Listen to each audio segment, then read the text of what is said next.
Je vous salue mes bien-aimés dans le nom de Jésus-Christ. C'est une grâce encore de venir à vous, à travers cette vidéo, vous apporter la parole de Dieu. Et ce que j'aimerais vous parler ce matin, pour sujet, la puissance de l'imagination. Vous savez, il y a une différence entre la pensée et l'imagination. La pensée est une expression mentale, des choses qui viennent dans notre âme et que nous avons le pouvoir de contrôler. Tandis que l'imagination, c'est aussi une pensée que nous avons entretenue et que nous avons volontairement exposée dans notre âme et qui devient une image qui détermine ce que nous sommes. Quand nous fermons les yeux, ce que nous regardons détermine ce que nous sommes. C'est quand nous fermons les yeux, la manière à laquelle nous regardons nous-mêmes détermine là où nous allons. Notre destinée est dans ce que nous regardons quand nous fermons les yeux, dans notre imagination. Le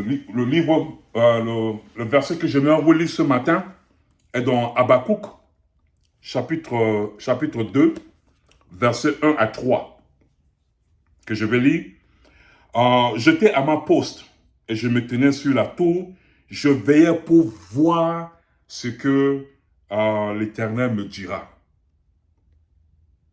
Je veillais pour voir ce que le Seigneur ou l'Éternel me dira. On ne voit pas ce qu'on dit, on écoute ce qu'on dit, ou on entend ce qu'on dit.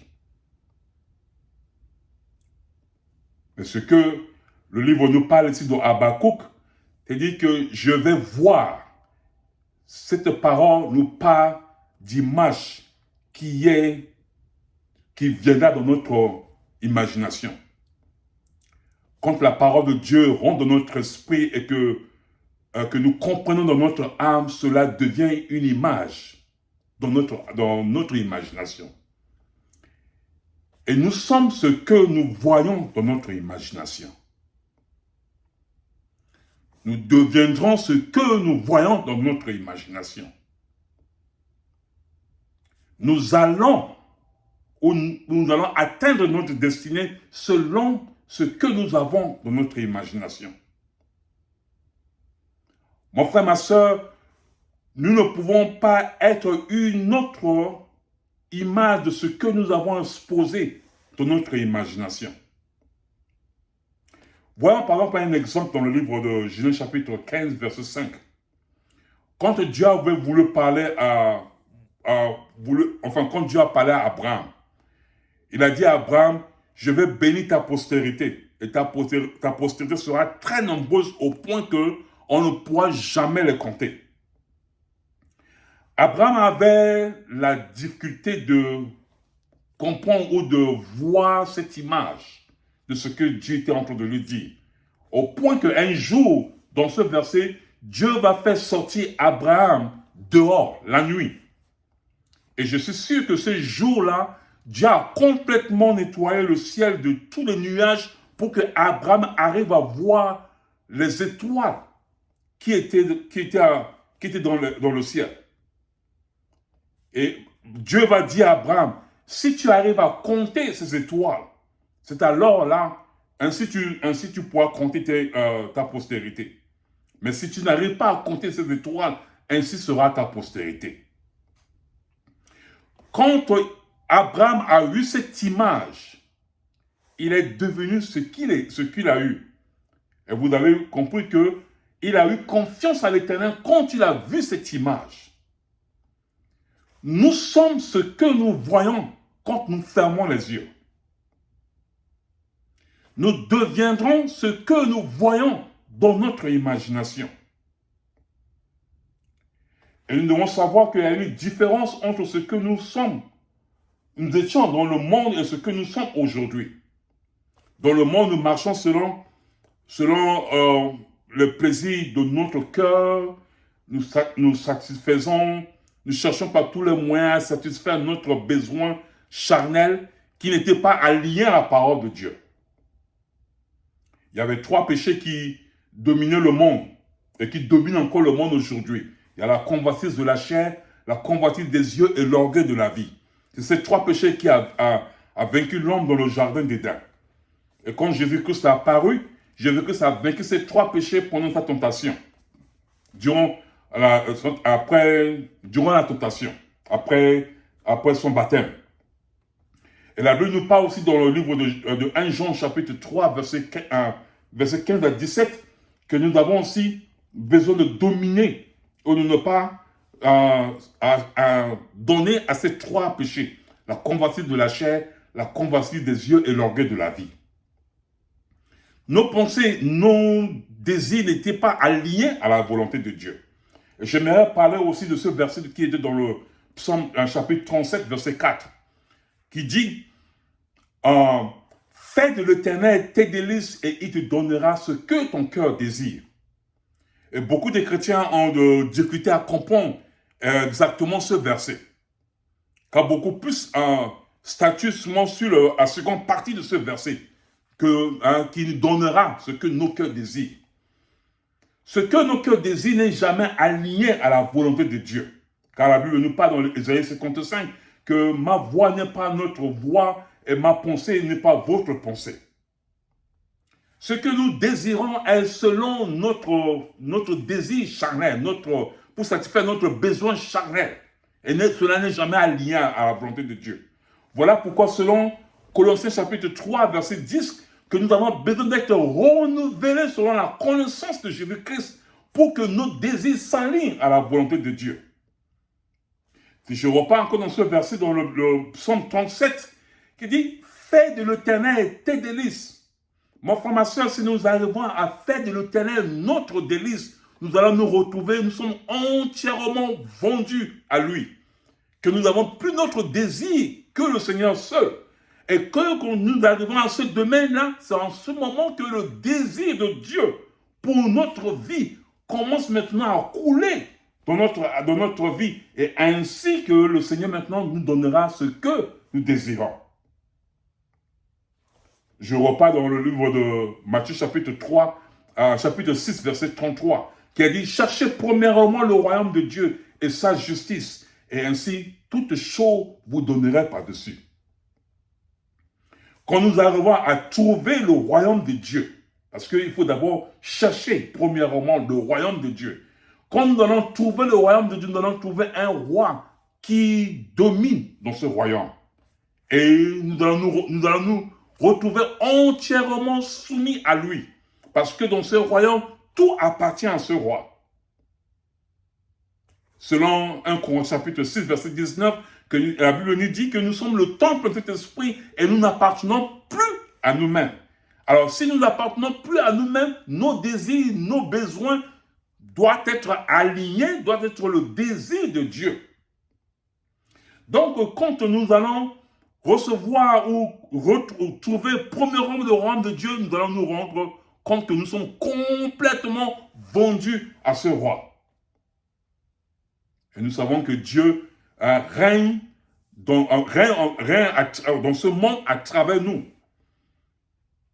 Alors quand nous nous retrouvons complètement soumis et vendus à ce roi, c'est en ce moment que là maintenant, toute chose nous donnera par-dessus. La parole de Dieu est comme la peinture. Et le Saint-Esprit est, par exemple, la brosse ou le pinceau que nous utilisons pour peindre, excusez-moi, pour peindre une image ou peindre quelque chose. Quand nous recevons la parole de Dieu, cette parole de Dieu peint une image dans notre âme. Est-ce que nous appelons la révélation? Ce que nous voyons, c'est ce que nous sommes quand nous fermons les yeux. Ce que nous regardons dans notre imagination détermine ce que nous sommes. Et la manière à laquelle nous regardons nous-mêmes dans notre imagination détermine notre destinée. Nous ne pouvons pas être une autre, enfin, nous ne pouvons pas devenir une autre personne loin de ce que nous regardons dans notre imagination. Mon frère, ma soeur, ce que tu vois quand tu fermes les yeux détermine ce que tu es. Et détermine aussi là où tu vas. Si tu ne vois pas le royaume de Dieu dans ton imagination, tu n'iras jamais dans le royaume de Dieu. Parce que tu ne peux pas être une autre chose de ce que tu présentes dans ton imagination. Le livre de Habakkuk disait, excusez-moi, je tenais pour voir ce que l'Éternel me dira. On entend ce qu'on dit, ou on écoute ce qu'on dit. Mais les images que nous présentons dans notre vie, ou ce que nous présentons dans notre vie, c'est ce que nous allons recevoir. Si par exemple, quelqu'un nous prêche l'évangile ou prêche la parole de Dieu sur la guérison, si nous ne voyons pas la guérison dans notre imagination, nous ne pouvons pas obtenir ces choses. Tout ce que Dieu a créé est bon. La richesse n'est pas seulement pour les gens du monde. La richesse, c'est ce que Dieu a créé. La Bible nous dit que l'or, l'argent appartient à Dieu. Mais si nous n'avons jamais cette pensée d'être riche, cette pensée d'avoir la richesse, nous ne pouvons jamais obtenir la richesse. Car la richesse ne commence pas avec les milliards dans notre compte bancaire. La richesse commence avec cette pensée ou cette imagination que nous avons de nous en tant que riches. Si tu ne te vois pas riche, tu ne peux jamais être riche. Même si on te donne la richesse, tu redeviendras pauvre. Il y avait un témoignage que j'ai écouté d'un homme de Dieu. Un jour, j'étais allé à une conférence dans une église de 32 000 membres. Et cet homme de Dieu a donné un témoignage. Il a dit, à Chicago, il y avait un homme riche. Et je crois que ce qu'il a dit c'était vrai. Il a dit, à Chicago, il y avait un homme riche. Il était super riche. Et qu'est-ce que cet homme a fait? Cet homme a construit un immeuble vraiment luxueux. C'est comme des appartements, vraiment luxueux. Et qu'est-ce qu'il a fait? Il a fait venir les sans-abri et les démunis, des gens qui n'avaient rien du tout. Il les a fait venir et leur a donné cet immeuble, cet immeuble. Il a dit, habitez. Dans la pensée de cet homme, il disait que comme si je les amène dans cet immeuble, l'immeuble allait changer leur mentalité ou changer leur manière de voir des choses. Et ainsi, ils allaient redevenir une autre personne. Mais malheureusement, ces gens qui sont venus avec ce qu'ils étaient dans leur pensée. Et ils ont complètement transformé la maison, l'immeuble selon ce qu'ils étaient. Donc imaginez à peu près, ils ont tout saccagé, détruit tout ce qui a été construit dans cet immeuble. Nous sommes ce que nous voyons dans notre imagination. Et l'imagination, c'est une image que nous présentons dans notre âme volontairement, ou selon ce que nous avons entendu de la parole de Dieu. Voilà pourquoi il est très important d'être renouvelé selon la connaissance de Jésus-Christ. Si nous voyons que Dieu est tellement grand et puissant et qu'il est capable de faire des choses extraordinaires, si nous avons cette image dans notre imagination, mon frère, c'est ainsi que nous allons devenir ce que nous voyons dans notre imagination.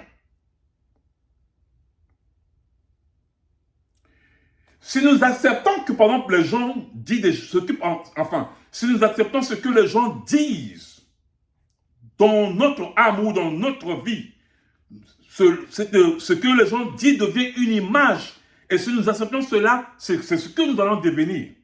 Par exemple, si quelqu'un nous dit pendant que nous ne sommes pas intelligents et que nous n'allons pas réussir, et que si nous croyons à cette parole, cela devient notre imagination. Et ainsi, nous deviendrons ce que nous voyons dans notre imagination. Voilà, il est très important de faire beaucoup attention de ce que nous présentons dans notre âme. Je me tenais pour voir ce que le Seigneur va me dire. Quand nous lisons la parole de Dieu, cette parole devient une révélation dans notre âme. Et nous présentons une image de nous-mêmes selon ce que nous avons entendu. Et cette image que nous présentons de nous-mêmes dans notre âme est cette image, c'est ce que nous allons devenir. Nous ne pouvons pas être une autre chose de ce que nous présentons dans notre imagination. Si nous croyons à la parole de Dieu et que nous voyons que nous pouvons être guéris, même si la maladie, même si nous savons, excusez-moi, même si c'est une maladie incurable, mais si vous croyez que Jésus-Christ a porté votre maladie à la croix et qu'il est mort à la croix pour que vous ayez la guérison, que vous avez cette foi, c'est alors là, cette image va se présenter en nous et c'est ainsi que nous allons recevoir ce que nous avons dans notre pensée. Quand la Bible nous parle dans le livre de Hébreux chapitre 11, verset 1, il est dit, or la foi est une ferme assurance des choses qu'on espère et une démonstration de celles qu'on ne voit pas. Ce que nous espérons, c'est ce que nous voyons. Si nous voyons quelque chose au-delà de ce que nous voyons réellement dans notre pensée, nous ne pouvons pas supporter la pression de ces choses. Nous allons revenir exactement à ce que nous voyons dans notre pensée. Si nous sommes limités dans notre imagination, nous serons limités dans notre vie. Mon frère, ma soeur, qu'est-ce que tu regardes? Qu'est-ce que tu regardes quand tu fermes les yeux? Quand, par exemple, nous acceptons cette pensée qui vient à nous, la pensée de la haine, la pensée de la haine, quand nous acceptons ces pensées, nous laissons ces pensées revenir à nous et que nous acceptons volontairement nous présenter l'image de la haine. Et c'est ce que nous allons devenir. Nous voyons aussi le livre de Philippiens chapitre 3, verset 20, que la Bible nous dit que Dieu est capable de nous donner au-delà de ce que nous demandons ou pensons. Mon frère, tu penses à quoi? Qu'est-ce qui est dans ton imagination? Ce que tu vois, c'est ce que tu es. Ce que tu vois, c'est là où tu vas. Ce que tu vois détermine ta destinée. Ça veut dire que j'ai la capacité de voir des choses extraordinaires, des grandes choses pour ma vie et pour mes enfants. Quand je vois mes enfants, qu'est-ce que je vois? Quand je vois ma vie, qu'est-ce que je vois? Il y a un autre verset dans le livre de Proverbes chapitre 3, chapitre 23, verset 7, que nous sommes ce que nous pensons. Et le livre de Jean chapitre 3, chapitre 8, verset 32, il a dit, vous connaîtrez la vérité et la vérité vous affranchira. Nous sommes limités, nous sommes coincés dans notre vie et nous n'arrivons jamais à réussir. C'est parce que nous n'avons jamais cette pensée de réussite dans notre imagination. Ça veut dire que j'ai la capacité de changer ma vie avec ma pensée. Mais cette pensée qui est liée à la volonté de Dieu. Quand j'écoute, par exemple, la parole de Dieu ou quand je lis la parole de Dieu, cela devient une image dans ma vie. Et je me vois par rapport à cette parole de Dieu que j'ai écoutée. Et ainsi, c'est ce que je vais devenir.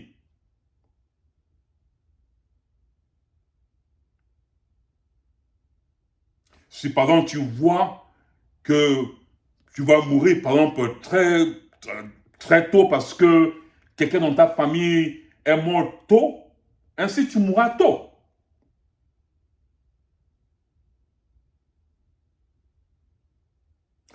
Et notre verset dans le livre que j'aimerais vous lire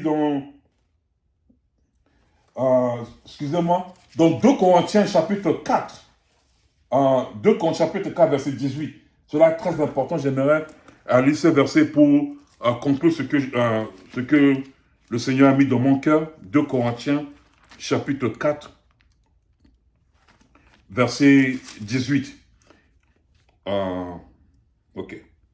Chapitre, là. Chapitre 4, verset 18, voilà. Il a dit, parce que nous regardons non point aux choses visibles, mais à celles qui sont invisibles. Vous savez que nous ne pouvons pas regarder avec nos yeux les choses invisibles. Mais voilà ce que ce verset nous dit, et nous allons comprendre. Parce que nous ne regardons non point aux choses visibles, mais à celles qui sont invisibles. Car les choses visibles sont passagères, et les choses invisibles sont éternelles. Si nous voulons comprendre ce verset, il faut repartir un petit peu au verset 17. Hein? Ce que nous regardons avec nos visibles, nos problèmes, nos difficultés, ce sont des choses visibles. Et ces choses visibles sont passagères, c'est-à-dire que cela peut changer. Mais ce que nous regardons dans notre âme sont éternels. Éternels parce que c'est ce qui reste, c'est ce qui est là, c'est ce qui demeure. Et ce qui demeure, c'est ce qui va arriver. Et nous allons devenir ce qui demeure. Voilà ce que ce verset veut nous dire. Les choses visibles sont passagères, c'est-à-dire que ça peut changer à tout moment. Les choses visibles, c'est ce que nous regardons. Les factures que nous ne sommes pas capables de payer, les problèmes, la maladie que nous sentons dans notre corps, les difficultés que nous voyons, c'est ce que nous voyons avec nos yeux. Et deux fois, nous permettons à ce que nous voyons, deux fois, nous permettons aux choses que nous voyons pour affecter notre âme. Et quand notre âme est affectée, nous présentons exactement l'image de ce que nous regardons. Voilà pourquoi quand nous avons la foi, notre foi ne veut pas être déterminée sur ce que nous regardons, mais notre foi doit être déterminée sur la parole de Dieu, selon ce que Dieu a dit par rapport à notre situation.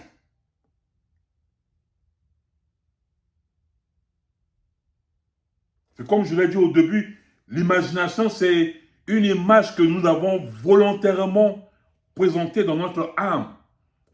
Et c'est ce qui va nous représenter. Oh, c'est ce que nous allons devenir.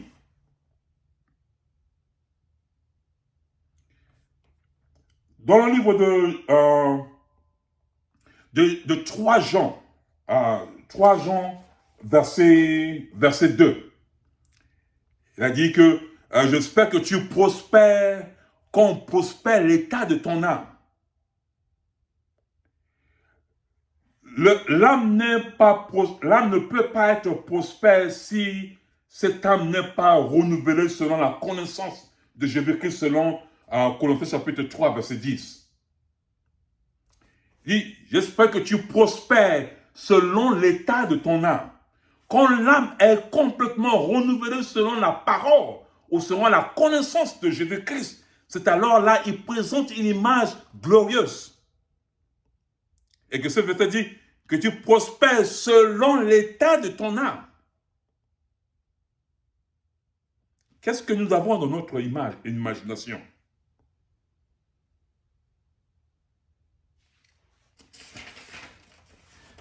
Voilà ce que le Seigneur a mis dans mon cœur aujourd'hui, mon frère, ma soeur. Nous avons le pouvoir de contrôler notre situation ou notre circonstance. Des fois, nous laissons les circonstances contrôler notre âme. Mais nous pouvons aussi reverser, contrôler notre circonstance selon la parole de Dieu que nous avons acceptée dans notre vie. Nous sommes responsables de notre prospérité. Nous sommes responsables de notre de notre vie. Il y a des choses que le Seigneur a complètement fait. Il a tout fait à la croix. Il a créé ce monde. Il a lui-même été allé à la croix. Il a tout fait. Il n'y aura pas une autre œuvre que le Seigneur a besoin de revenir encore accomplir. Dieu a mis tout à notre disposition. Tu y es ce que tu présentes dans ton imagination. Alors quand nous écoutons la parole de Dieu, projetons cette image qui pourra changer notre vie. Et quand nous avons cette image dans notre imagination, notre prière, notre foi se lance sur ce que nous voyons quand nous fermons les yeux. Voilà, je ne voulais pas aller au-delà de ce que, enfin, continuer cet enseignement parce que je veux avoir juste un peu de temps pour permettre à nos frères et sœurs d'avoir la capacité de télécharger cette vidéo parce que dans certains endroits, d'autres personnes ont des difficultés de télécharger la vidéo.